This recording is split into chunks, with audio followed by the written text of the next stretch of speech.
Buenas tardes, María José. Buenas tardes, Padre Silvio.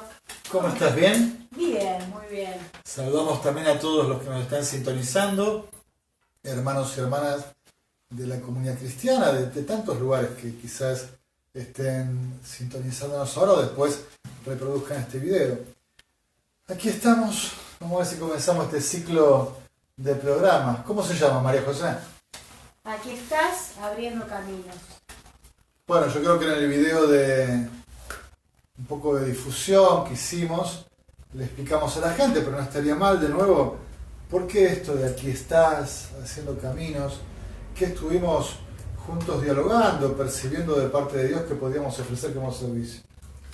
Bueno, fue surgiendo a partir de las charlas que fue dando el Padre Silvio, la idea de interactuar, de dialogar, de poder tener un encuentro con Jesús en estos tiempos donde sabemos que la iglesia está encerrada en las parroquias y bueno, en este momento las redes tienen como un rol muy importante, es una forma también de llegar y de llegar a las casas de la gente, ¿no? Bien, como les contábamos y charlamos también con María José, yo le decía la vez pasada, me parece que el título que elegimos tiene una parte un poco más estática y una parte más dinámica. La estática es el aquí estás, ¿no? Porque tiene un gran mensaje, ¿no? De que Dios es el que siempre está, es firme, es como roca, no se mueve, es sólido cimiento y Él siempre está en cualquier tiempo.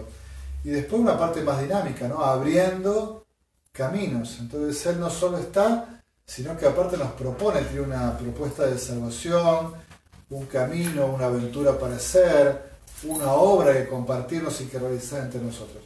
Así que bueno, nosotros queríamos comenzar este primer programa que un poco va a ser como un piloto, ¿vieron?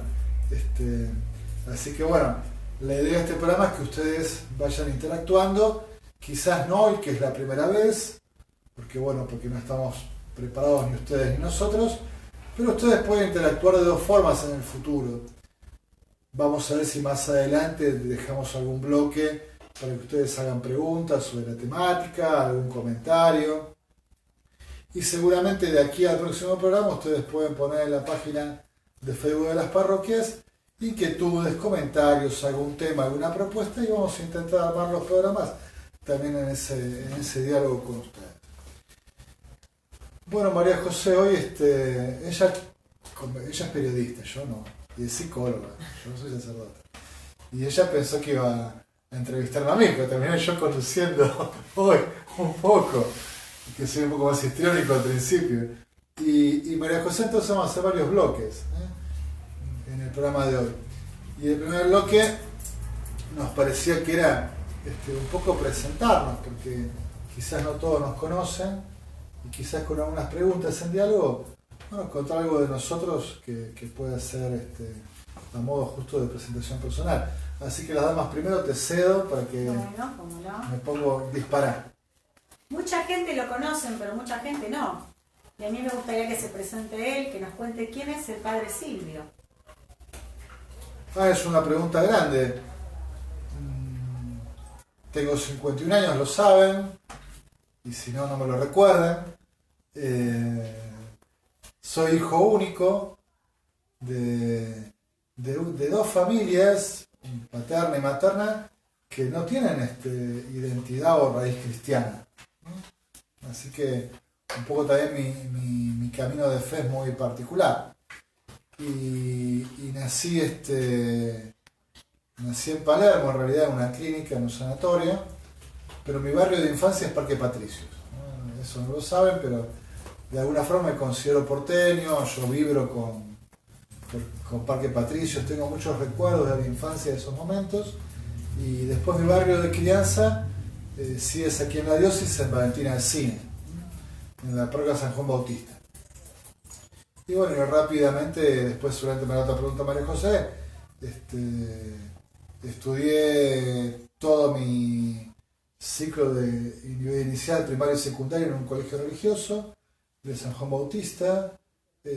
Hice un paso por la universidad para estudiar filosofía y letras. En ese momento quería hacer la licenciatura en letras y bueno, después vino la vocación en varias etapas, que no voy a contar, que me llevaban a estudiar el profesor de filosofía y ciencias de la educación con los salesianos ahí en Almagro, y ya siendo fraile la teología en Uruguay. Y bueno, y pasé una parte de mi formación en un movimiento de iglesia. La gran formación la viví dentro de la orden franciscana, los capuchinos. Y bueno, y allí hice gran parte de mi formación hasta que recalé acá en la diócesis y me ordené acá por la diócesis de Llanera de Lanús hace ya 16 años. Breve. Y por ahí le podemos preguntar cuál fue su primer encuentro con Jesús. En el caso de él, en su historia. ¿Cómo fue? ¿Cómo se abrieron los caminos? Bueno, yo no sé cuál fue exactamente el primer encuentro. Es como cuando uno cuenta la vocación, que pasan los años y la contás distinto, recuperás otras cosas que al principio no veías, ¿no? Pero yo siempre cuento este encuentro puntual, ¿no? Yo iba a la parroquia, participaba de una institución, no me encontraba, no me llenaba la vida de la parroquia ni la vida de la institución. Yo quería otra cosa, no sabía qué era bien. Iba a misa por mí mismo, mamá a veces me empujaba, pero no es que ellos acompañaban en ese momento demasiado a la fe. Pero yo sabía que tenía un trato con Dios. Había algo, yo hablaba con él, no sé cómo lo hacía, pero me di cuenta que tenía un diálogo. Y claro, yo reclamaba la oración, ¿no? Que es lo que me faltaba en la vida parroquial y de institución. Y un día vi un amigo mío de infancia y de toda la adolescencia y parte de la juventud a invitarme a un retiro espiritual. Era para la Semana Santa, para el Triduo Pascual. Y yo lo vi por un lado muy cambiado a él, bastante centrado porque era un tiro al aire, esos tránsfugas lindos que tiene la vida. Y entonces me animé a ir al retiro. Y de retiro no recuerdo bien qué pasó ahí, ¿no? Creo que sí que lo vi con intensidad, que me movilizó. Y en un momento, el del Viernes Santo, pasó unas diapositivas, no existía ni el cañón, lo digital, ¿no? Estábamos todavía con el pato del proyector ese viejo. Sobre la pasión, cantaban canciones, el Vía Cruz. Y yo veía que todos los jóvenes lloraban, estaban conmovidos, y a mí no me pasaba nada, ¿no? En ese momento ya estaba en la facultad. Y yo creo que le dije esto a Dios, María José, digo, mi vida así no puede seguir, no puede continuar así, no estoy encontrando rumbo, no sé bien qué hacer, así que me doy por vencido, aquí la tenés, ¿no? De alguna forma capitulé, me dejé vencer por Dios, y esa fue la experiencia, muy simple.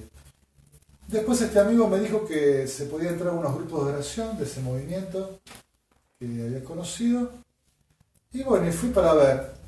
Y entonces me acuerdo que ese primer encuentro cantaron la canción del alfarero. Yo quiero ser Señor amado, ¿no? Como barro del alfarero, rompe mi vida, hazla de nuevo. Yo quiero ser un vaso nuevo. Y yo sentí que algo dentro se rompió, ¿no? Y muchas veces cantaron esa canción en ese año del grupo de oración, y cada vez que la cantaban yo como que lloraba por dentro, ¿no? No lo exteriorizaba. Pero todo lo que no lloré ese Viernes Santo en el retiro, lo lloré todo el año, lo iba llorando, y de ese encuentro, que fue como un proceso, hacia fin de ese año ya empecé a tener claridad de que podía ser sacerdote. Bueno, muchas gracias por el paso yo a vos entonces. Testimonio. No, y les quería comentar que, bueno, acá está el libro. Fuera del programa y sin mi consentimiento. Y que le quiero agradecer porque es un regalo que recibimos hace minutos. Se llama Imágenes. Así que bueno, muchas gracias, padre. Bueno. Está con dedicatoria y todo. Así que, bueno. Sí, bueno, salió este fin de semana, es el tercer libro que publico y que sale un poco a compartir. María José, a ver, no te hago una pregunta tan general como quién sos, pero en ese ámbito de quién sos, contanos algo que te define de tu vida cotidiana. ¿Tenés una familia? El día a día, cosas que te gusten, algo que te define.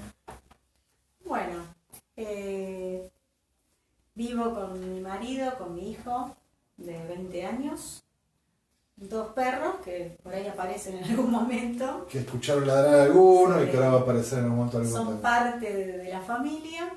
Vivo acá en Remedios de Escalada desde el año 2006. Yo también nací en Capital, en Boedo. Me mudé varias veces. También iba al Parque Patricios a andar en karting los domingos. Me llevaban a veces al Parque Chacabuco también. El primer colegio que fui fue el San Vicente de Paul, ahí en Boedo. Después, me mudé al barrio de Liniers y ahí hice de 5º grado en adelante. Hasta que vino el tema de la facultad y me anoté en psicología, que era después de varios test vocacionales y varias vueltas que uno va dando y que me gusta esto y que me gusta lo otro, lo que aparecía era por un lado el lado del arte y por otro lado el tema de las ciencias sociales, de la filosofía. Así que ahí tuve que decidir y tuve psicología en el colegio y ahí fue que la profesora nos pidió que buscáramos una biografía de Freud. Yo lo que menos hice fue leer la biografía de Freud, me leí los libros, las obras completas. La interpretación de los sueños fue el primer libro, ¿no? Sí. Casi que todos leemos por primera vez. Sí, y ahí me decidí, ahí dije, vamos por ahí. Bien. Y trabajo en esto, desde que me recibí, tuve la bendición siempre de poder trabajar. Sigo trabajando en este momento, con las limitaciones que tenemos de trabajar online. Eso, viste, con los psicólogos, me parece que en general hay como un doble registro, porque algunos dicen, el psicólogo que viene voy a hacer terapia, me va a escuchar, no sé qué, y buscan en el psicólogo un montón de cosas y resolver la vida, y va con un montón de expectativas. Y otros dicen, el psicólogo, yo no estoy loco, a mí el psicólogo no me meten. Digamos, pero yo quiero decir así simple, ¿cómo vivís tu profesión? ¿Qué alegrías, qué desafíos te trae tu profesión a diario? Todo el tiempo, cada persona es única, irrepetible. Entonces, lo primero que hay que hacer es escuchar, fundamental. Si no escuchamos no podemos trabajar directamente. Es un poco entrar en la vida del otro, es ponerse en el lugar del otro, empezar a entender desde su historia, desde su parte existencial, su contexto, quién es y también qué es lo que buscas, ¿no? Y a partir de ahí, empezamos a trabajar y lo tengo tan incorporado que no sabría decir, es como mi vida, no sé, es como que yo me levanto y ya estoy pensando lo que voy a hacer y a quién voy a ver y nada, es como parte de mi vida, ya no sabría diferenciar mi vida de mi profesión, está como todo muy mezclado, no sé si a vos te pasa también. Supongo que sí. Sí, se hace uno. Desde que te levantás sos el padre Silvio. Claro, tal cual, yo soy sacerdote todo el día. No es que tengo un espacio en el cual soy cura y voy a la parroquia y atiendo, digamos, ¿no? Claro. Y de hecho no pasa porque a vos quizás no tanto, pero a mí, la casa parroquial es un lugar conocido y, digamos, y sobre todo, por ejemplo, en estos tiempos, el timbre no deja de sonar. De hecho, a veces me fastidio un poco, pero después me rearmo de paciencia y digo, pero es el lugar conocido del vecino, del que tiene una dificultad puntual, espiritual, de alguien que tiene una cuestión barrial, de la gente necesitada. Todo el timbre está ahí. Yo estoy todo el día, no pienso que hay un momento en el que soy sacerdote, o sea, lo soy todo el tiempo y así vivo, ¿no? Cuando cocino, cuando rezo, cuando me baño, cuando voy a atender a la parroquia, rezo la misa, o cuando salgo por la calle. Aparte, viste cómo es el tema de los curas o todos los párrocos, ¿no? Que si uno más o menos, yo soy muy de caminar el barrio y muy de hacer las compras, yo cocino, hago todo en casa, entonces yo ya conozco, todos los comerciantes me conocen, y entonces... Sí, nos hemos encontrado en la fiambrería y ya lo conocen, sabe lo que va a llevar y todo. Eso sí. Es así. Y aparte es interesante porque yo a veces tengo unos comerciantes a los que voy, pero a veces pienso, bueno, tengo que ir a otro, porque yo soy el párroco de todo, pero bueno, a veces me compro acá, ¿viste? Y si por ejemplo tengo una dificultad con un comerciante y no me gustó algo, pues ¿se lo puedo decir o no se lo puedo decir? ¿Qué hago? ¿No? Esas cosas, pero es cierto, entonces paso por la calle y ¿qué tal, padre? ¿Qué tal? Padre? Yo en el momento decir, bueno, ya está, no me puedo mandar ninguna macana porque acá estoy súper expuesto, súper exhibido. Bueno, con María José les cuento que un día nos pusimos a charlar, a hacer una especie de programa sin programa que no va a ser como el de hoy, porque fueron como 2 horas, estuvimos charlando. Y entonces deambulamos por un montón de temas, pero nos parecía empezar el programa hoy desde lo que estamos viviendo todos, ¿no? Que es esta pandemia, el COVID-19, la cuarentena, pero no para volver otra vez sobre lo mismo, porque puede ser cansador, sino un poco para compartir personalmente cómo lo vivimos. Y de hecho la pregunta de este bloque del programa es ¿cómo vivimos la pandemia? Bueno, ustedes también en su casa estarán pensando cómo viví este tiempo de la pandemia y la cuarentena, y nos pusimos de acuerdo con María José que no vamos a empezar a analizar, en otro momento lo podemos hacer, las experiencias personales de profesionales, de servicio, podemos hacer una clínica de la pandemia también, los trastornos, las soluciones, pero hoy queremos un poco contarles a ustedes cómo nosotros la vivimos. Y por ahí después poder hacer alguna propuesta, ¿no? para todos. Ahora toca arrancar a vos. ¿Cómo viviste la pandemia y la cuarentena, María José? Bueno, todavía la estoy viviendo. Son como distintas etapas, distintas fases. Los primeros días coincidieron que yo venía de una operación, entonces estaba en el posoperatorio, así que para mí cuarentena, el posoperatorio era lo mismo. Ya sabía que me iba a quedar, que iba a estar en casa y que no iba a trabajar. Así que bueno, en un principio fue como nada, como parte de lo que yo tenía pensado hacer. Cuando pasaron las 2 primeras semanas ya me empecé a inquietar porque algunos pacientes ya me empezaron a escribir y bueno, yo había quedado que después de 2 semanas nos íbamos a reconectar. Entonces, bueno, empezamos les empecé a ofrecer que ya los podía empezar a atender, que para mí es como volver a mi vida normal, ¿no? Y bueno, empezamos online con algunos, después se fueron agregando otros, porque en principio hay cierta resistencia, cuando no es lo mismo estar 2 personas cara a cara que a través de una pantalla, ¿no? Pero creo que ya a esta altura todos o prácticamente todos, estamos viviendo a través de las pantallas en este momento.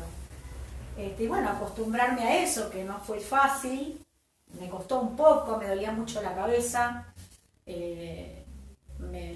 la tensión que tenía frente a la pantalla y que el wifi y que te escucho y que no te escucho, bueno, al final me fui acostumbrando. Y después con respecto a mi familia, bueno, fue una buena experiencia porque nos encontramos más, tuvimos más diálogo, pudimos compartir más cosas en otro tiempo, ¿no? No en ese tiempo de correr, que tengo que hacer esto y tengo que hacer esto otro, sino como más pausado, ¿no? Creo que fue bueno, no solo en mi familia, sino en otras familias también. No digo que en todas, pero en muchas se dio esto de estar más en comunión, ¿no? De escucharnos más, de compartir cosas juntos, al no poder salir, digamos. Y con respecto al virus, bueno, al principio uno veía en televisión las imágenes de los muertos de Italia, parecía que si salías a la calle ya te ibas a contagiar. Y bueno, y poco a poco uno fue como también interiorizando la situación, así, vamos, adaptándose como hay que adaptarse, ¿no? Yendo a comprar con las precauciones necesarias, todo lo que ya sabemos, y bueno, ya incorporado a mi vida, digamos. O sea, no sé cómo va a seguir esto, pero creo que el estar en este camino de Dios me ayudó mucho a transitarlo desde un lugar de no tener miedo, ¿no? Hace poco escuché a alguien que decía que en la Biblia 365 veces dice no tengas miedo. Y como es algo tan presente en este momento y todos no podemos evitar tener miedo en algún momento, bueno, es algo que yo como que lo voy masticando, lo voy pensando y realmente creo que lo logré, no tengo miedo. Porque está esto de la incertidumbre, de qué va a pasar, qué no va a pasar, si la vacuna, si el colegio vuelve, ¿no? Y bueno, en las manos de Dios. Permíteme repreguntar, quizás te pongo un poco en apuros, pero creo que no. Digamos, si vos sos psicóloga, lo emocional lo comprendés, entonces si vos tuvieras que poner en tonos, en colores emotivos, afectivos, lo que vos viviste y el contacto, por ejemplo, sin violar ningún sigilo, claro, ¿no? Pero con tus pacientes, digamos, ¿no? O sea, ¿qué fuiste percibiendo en esa paleta de emociones, de sentimientos? ¿Qué cosas predominaron en vos, en los demás? ¿Se pudieron hacer procesos o la gente a veces se quedó como cristalizada o traumatizada, digamos, ¿no?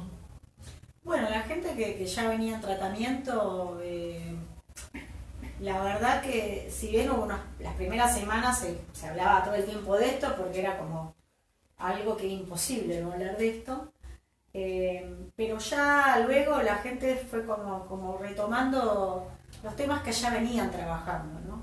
Yo creo que el hecho de ya tener un tiempo de terapia hizo que no entraran en pánico, ¿no? O que no, o que se quedaran cristalizados, como decía Silvia, ¿no? Y después, bueno, aparecieron pacientes nuevos, pero no por la pandemia,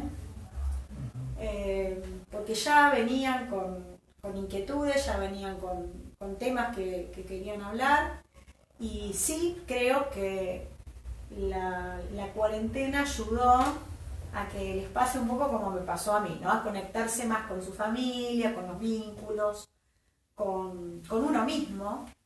Entonces, como que pudieron ver más cosas, pudieron ocuparse más de ellos mismos y no estar todo el tiempo mirando hacia afuera.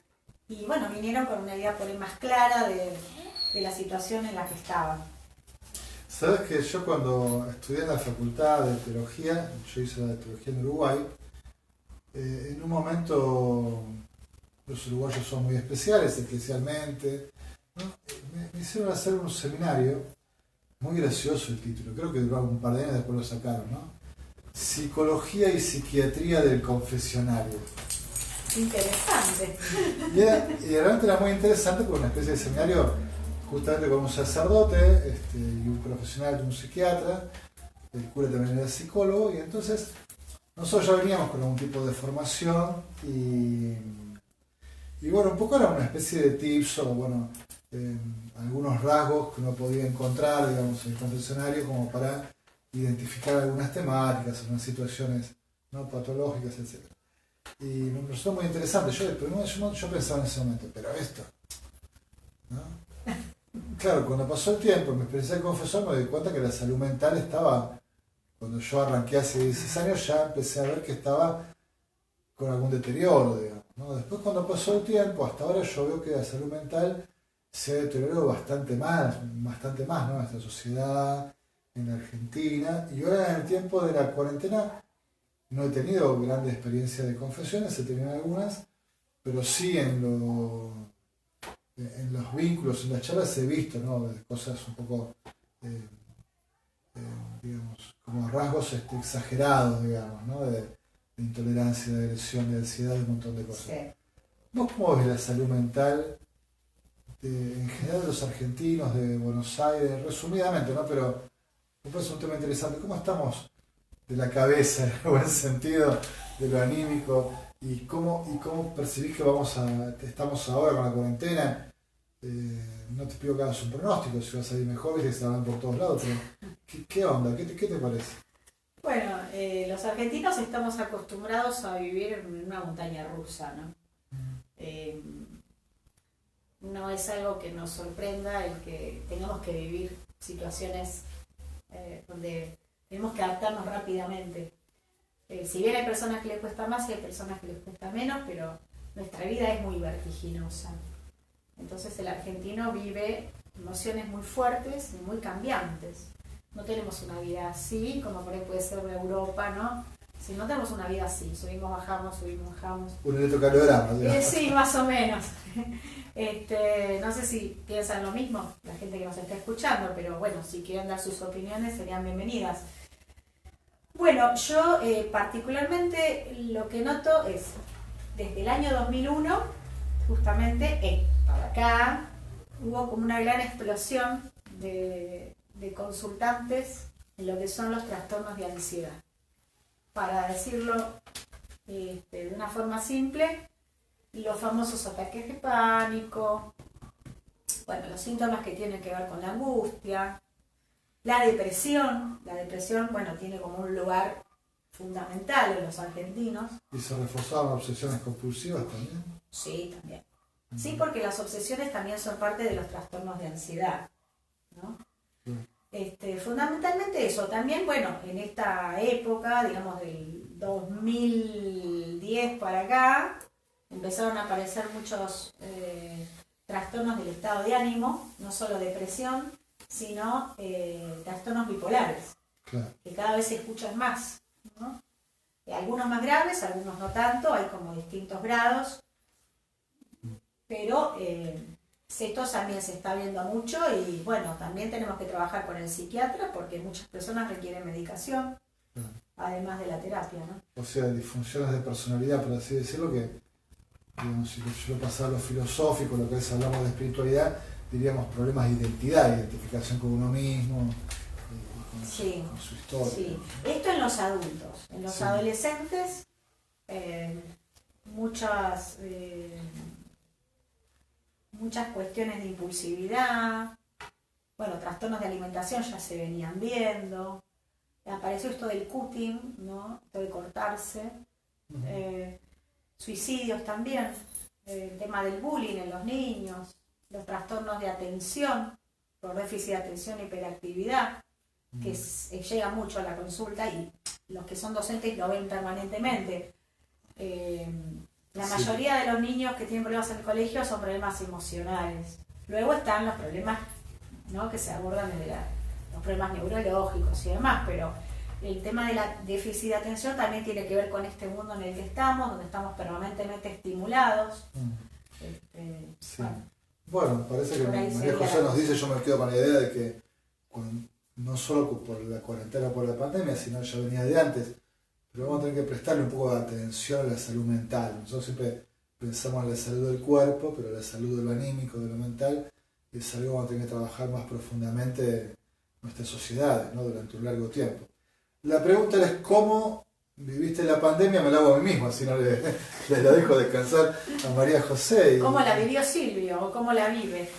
Tal cual, ¿cómo la viviré? A mí yo estaba pensando hoy, lo primero el primer registro emocional fue la indignación. Yo me indigné, pero como registro fuerte, ¿no? Cuando salió la cuarentena, más allá de mi apreciación personal, tenía una apreciación en ese momento, yo rápidamente a los 10 días hice un primer escrito como analizando la situación, perspectivas, creo que fui muy certero y realmente lo que me indignó fue cuando me di cuenta que no iba a poder salir como sacerdote a atender a la gente. Entonces yo me indigné, me condolí, me inquieté, pero si alguien necesita que lo unja, si alguien necesita, pero yo me hacía otra imagen, ¿no? Yendo a visitar moribundos agonizantes de COVID como en las pestes medievales, ¿no? Así un poco re martirial y así como ¿no? Y me indigné de no poder hacer ese servicio, y cuando después apareció la posibilidad de integrarnos a los trabajadores esenciales, como que ahí calmé, digamos, ¿no? Ese primer registro fuerte que tuve de indignación. La segunda cosa es que yo no sé por qué siempre desde el comienzo tuve como una idea muy clara, centrada en el tema de la muerte, ¿no? De la mortandad. O sea, desde el comienzo pensé que el problema era lo que significaba la muerte para nosotros, cómo lo íbamos a encarar, en esta sociedad que le va de todo el tiempo, que no le da el sufrimiento, de la muerte. Percibía mucho miedo, mucho pánico, mucha angustia en los comienzos y bueno, entonces pensaba en eso, ¿no? En cómo, me acuerdo de sacar una catequesis sobre la muerte, sobre el acto de contrición, si no podían confesarse, no sé qué historia. Pero bueno, tuve esa idea y lo que rápidamente me pasó a mí, a los pocos días, yo estoy un poco más pudoroso para contar esto, lo he dicho en alguna homilía, ¿no?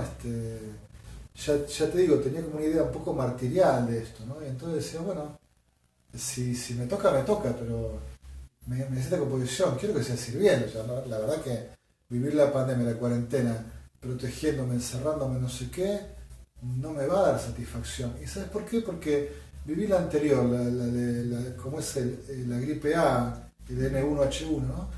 Y la viví llegando a una parroquia. Me entró en parroquia de San José de Pompeo y en ese año que yo llegaba también fue esa pandemia que fue de otra dimensión, otra envergadura me parece. Y de otra publicidad también, ¿no? Pero yo no me quedé contento. Yo en ese momento, digamos, me estandaricé en lo que todo el mundo hacía eclesialmente. Digo, respeté mucho lo que la comunidad también hacía. Y me quedé como en ese rol, digamos, ¿no? De respetar, de estar en comunión con todos, pero yo no me quedé satisfecho, yo no me quedé bien en conciencia. Y entonces me dije, no, tengo que vivirla distinto, ¿no? Y entonces pensé esta cuarentena como la vivo pensando, en el servicio, o como a veces dice la gente, padre, cuídese, ¿no? Y yo respondo siempre igual, yo me cuido siempre como siempre me cuidé. Para mí cuidarme es entregar la vida, ¿no? Entonces, de alguna forma, no digamos imprudentemente, no alocadamente, pero gastar la vida, ¿no? Gastar la vida, invertir la vida en el Señor, en las cosas de Dios, en las cosas de la iglesia, en las cosas de los demás. Así que desde el principio eso, así que yo arranqué ofreciéndole al Señor, mira, si si es el momento que me toca a la hora de la muerte, listo, te lo ofrezco. ¿Qué mejor para mí? Es una oportunidad de robarme el cielo, digo, ¿no? Por ahí te saco en pocos días lo que yo no tendría que trabajar muchos años, ¿no? Y así me lo tomé. Después, otro registro que tengo así importante es sacerdotalmente intenté ofrecer disponibilidad, digamos, a las personas, pero bueno, me di cuenta que era difícil para ellas, ¿no? Que por el encierro, por los miedos, por la dificultad, ¿no? Y caí en la cuenta un día, en un momento donde una persona que tenía que sufrir una operación quirúrgica importante y delicada, yo digo, bueno, como vos quieras, o sea, te doy libertad, pero si vos querés pedirme la unción de los enfermos, no tengas vergüenza, ni pudor, ni temor, pedímelo. Y la respuesta de una persona que yo quiero mucho, que me quiere mucho también a mí, me dijo, te agradezco, padre, pero vos sos, no me dijo así, pero más o menos, vos sos como un peligro, ¿no? Si mis hijos o mis hijas saben que yo te dejo entrar a mi casa, me matan, dice, ¿no? Porque vos andás con tanta gente, me dijo, como tenía la fantasía, yo estaba todo el día rodeado con mucha gente. De riesgo. Claro, entonces yo de alguna forma era un riesgo, una persona de riesgo. Y yo también empecé a entender que mi sacerdocio estaba también marcado por eso en este tiempo, ¿no? Que mucha gente veía, o ve como le pasa con los médicos, como le pasa a los enfermeros, como le puede pasar a la persona de las fuerzas. Por un lado la gente respeta, pero por otro lado dice, ojo que puede ser un riesgo, por ahí, ¿no? Anduvo con alguien que está contagiado, ¿no? Así que eso me pasó. Después, la cuarentena yo no siento que me haya cambiado demasiado la vida. De hecho, también creo que me la mejoró. Y de hecho creo que muchas cosas que volví a adquirir en la cuarentena o que recuperé en la cuarentena, las voy a trasladar al futuro tiempo de normalidad del ministerio, ¿no? Porque yo soy más de la soledad, soy del silencio, de la oración, del trato con Dios. Y esto me dio todas las posibilidades, ¿no? O sea, yo hoy puedo, si quiero rezar 6, 8 horas por día, puedo hacerlo tranquilamente. Y de hecho invierto mucho, tengo mucho tiempo para escribir, estoy escribiendo prácticamente 3 libros al mismo tiempo, aparte de este que salió hoy. Estoy rezando mucho, estudiando y bueno, atendiendo el templo, como siempre sabe la gente, todos los días, si alguien quiere pasar. Y después la otra cosa, después quiero decir que me parece que reencontré cosas esenciales, ¿no? Un equilibrio que a veces la vorágine y la actividad también pastoral, que la gente te pide para acá, para allá, y me hice esta composición, no sé si espero no ser egoísta, después te quedaré. Pero bueno, al final yo estaba todo el día de acá para allá súper disponible, pero por ahí, digamos, no sé si era tan importante esas disponibilidades, ¿no? O sea, por ahí algunas se podrían suspender y porque, sin que la gente se ofenda, digamos, ¿no? Pero para dedicarme más a encontrar otros equilibrios más profundos y poder cualificar mejor las interacciones, las intervenciones pastorales. Es que no, en la medida que está mejor, también es mejor lo que uno puede brindar. Pero obviamente, seguramente. Eso es así. Pero viste como los curas tenemos un dicho horrible que dice que como te ordenás te meten en la picadora de carne. ¿No? No lo conocía. ¿Cómo sí, es un dicho horrible. Y que es una vorágine la vida sacerdotal, que todo el mundo pide. Y que si vos no respondés siempre, viste, es inaceptable que no respondas, ¿no? Y entonces te meten en una cosa así, no digo culposa, pero todo el tiempo, ¿viste? Y entonces, bueno, parece que uno tiene que estar disponible todo el tiempo, uno siempre es sacerdote, pero parece que, ¿viste? A toda hora, y en general también el que acude al sacerdote, el psicólogo quizás como es más profesional y tiene horarios, hay una tarifa, hay un montón de pautas objetivas, ¿no?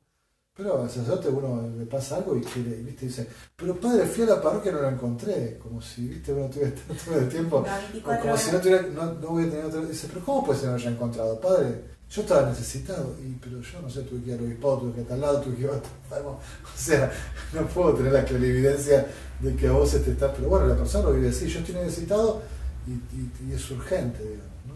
Entonces te meten en esa vorágine. Bueno, me quedé pensando eso y después también de mucha alegría, digamos. Yo digo, vos sabés que los curas hemos respondido distinto, las parroquias han respondido distinto, a veces muy heterogéneas, las comunidades también, pero he tenido grandes alegrías de las que podemos hablar, me parece que es la caridad, ¿no?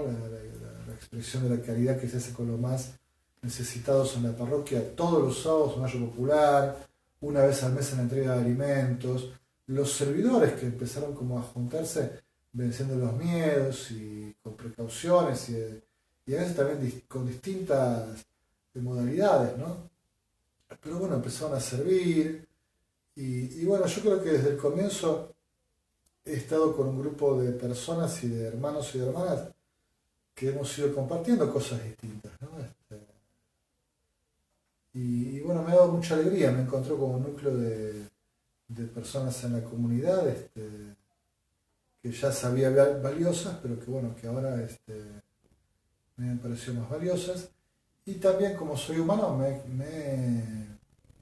quizás también me quedo con algunas decepciones, pero son mías, porque soy sacerdote, no les voy a decir, ¿no? Pero sí en algunos vínculos, y como digo, bueno, en algún día cuando me reencuentre con nuestro hermano, me reencuentre de otra forma, porque digitalmente no está bueno hacerlo, ¿no? Y sí, yo me he encontrado con unas decepciones, ¿no? Hay gente que esperaba más, que también esperaba que estuviera más armada cristianamente, más armada en su fe, ¿no? También me pasa. Lo que pasa es que vos dijiste algo fundamental, y es que esta pandemia nos enfrentó a un tema del que nosotros no hablamos nunca, es un tema tabú, es un tema que parece que no existiera, ¿no? Y es que nos vamos a morir en algún momento. Si no nos morimos por esta pandemia, nos vamos a morir por otra cosa y en el momento que Dios disponga, no cuando uno lo crea o cuando uno quiera, digamos. Esto, digamos, los que somos creyentes sabemos que estamos en las manos de Dios. Entonces, ahí es donde me parece que se produce como esa división, ¿no? Entre aquel que tiene esa necesidad y ese temor de preservar su vida, ocupándose él mismo y olvidándose que Dios está, digamos, en todo. Sí, ¿no? de Dios, pero también humanamente, porque vos estás hablando como un sacerdote, yo era como un psicólogo. Cambiamos los roles. Cambiamos los roles, hagamos un roleplay. Y entonces, como son esos imponderables, o sea, yo no pienso que mi vida está enteramente en mis manos, o sea, más bien creo que uno cuando madura y crece se da cuenta que son menos las cosas que están en la mano de uno, ¿no? Son muy pocas. Que son pocas en realidad, y uno se vuelve agradecido también de los cuidados que la vida le trae con otras personas, con los vínculos, también Dios evidentemente, ¿no? Entonces yo creo que me parece que recuperar un sano sentido de indigencia, de necesitar ser rescatados, digamos, ¿no? De necesitar ser amados, de ser liberados por otro y después también de ponernos en las manos, ¿no? O sea, me parece que ahí puede estar el quiebre, al menos desde el punto de vista espiritual, ¿no? Si yo me tengo a mí mismo, solo yo, o si bueno, yo soy capaz de ponerme en las manos de Dios, ¿no? De arriesgarme y decir, bueno. Y otro quiebre es que me parece yo me encontré en un comercio al comienzo de la cuarentena, ¿no? En la fiambrería. En la típica fiambrería de la esquina. Y entonces había una señora muy mayor. Recién estábamos comenzando a usar barbijo, así no sé si era abril por esos tiempos, ¿no? Y una señora mayor de... Entonces el dueño le pregunta, ¿y usted qué edad tiene? 78, ¿no? Y dice, ¿y su esposo? Bueno, tenía más el esposo. Y pues, súper jovial, ¿no? 78 parecía yo le daba 60, 52, no sé. No, súper jovial, ¿no? La mujer. Que no la conozco puntualmente, ¿no?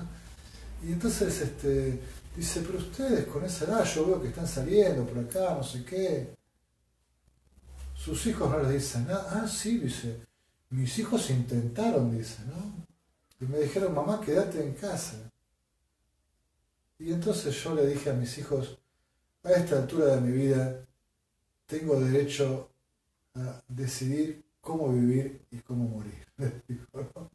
Y yo me quedé pasmado, ¿no? Pero digo, la señora con mucha libertad dijo, bueno, estoy haciendo una apuesta, estoy haciendo una apuesta personal, pero yo me siento bien con esta apuesta personal, que no quiere decir que esté bien o está mal, no es un juicio de valor. No, cada uno tiene derecho a vivir su vida y a darle sentido de la forma que uno considere, porque si yo también estoy encerrada preservando mi vida, pero no vivo mi vida, ¿qué sentido tiene? Más cuando tengo 80 años, ¿no? Claro, también, seguramente. Y viste que a veces suspendemos las cosas y las postergamos para retomarlas después, pero nadie sabe si va a haber un después.